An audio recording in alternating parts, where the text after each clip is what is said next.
टंडो आदम report में ठारेली चोलियानी GSN महाज मरकज पारा press club गया जिसम chairman रियाज चांडियो ऐं जसकम अगवानी न्याज़ कलानी की गिरफ्तारी खिलाफ एहतजाज किया वियो जैं जी अगवानी जीएसएन महाज मरकज़ी वाइस चेयरमैन सैयद नवाज शाह वदाई वाइस चेयरमैन अजीजुल्लाह भुट्टो जसकम अगवान सरफराज मेमन अयाज सोलंकी डॉक्टर खुशहाल कलानी सांगर सदर परवेज चांडियो जाहिद हुसैन केरियो मंजूर उमरानी सद्दाम हुसैन खास के लिए अकबर चांडियो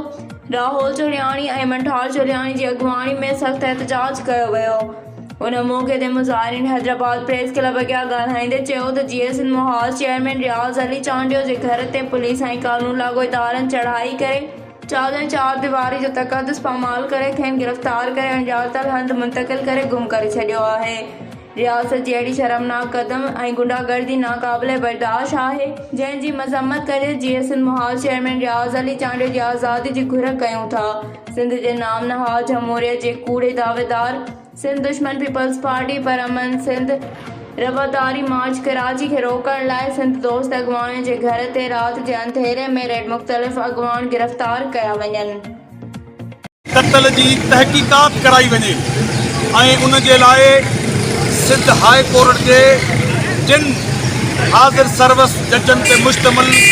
अदालती कमीशन विहारी वञे बजाए इन जे जो असांजे उन कानूनी मुतालबे जे तरफ़ ध्यानु ॾियनि सिंध हुकूमत लाक़ानूनीयत जो राज क़ाइमु कंदे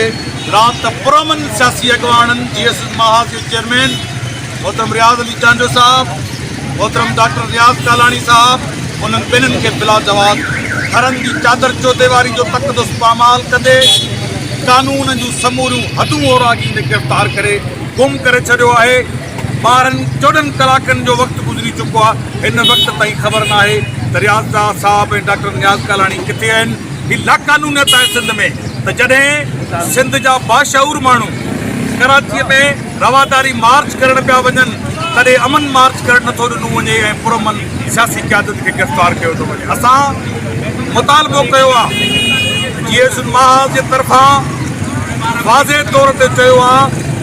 अॼु सिंध जे अंदरि एहतजाजी मुज़ाहिरनि जी काल सां गॾु असां चयो आहे त 24 कलाकनि जे अंदरि जेकॾहिं जीएसएन महाज जे चेयरमैन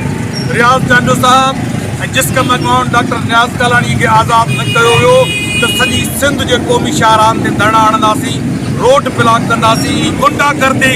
ऐं मुलाहियत इंतिहा पसंदी जो जेको सिंध जे मथां ई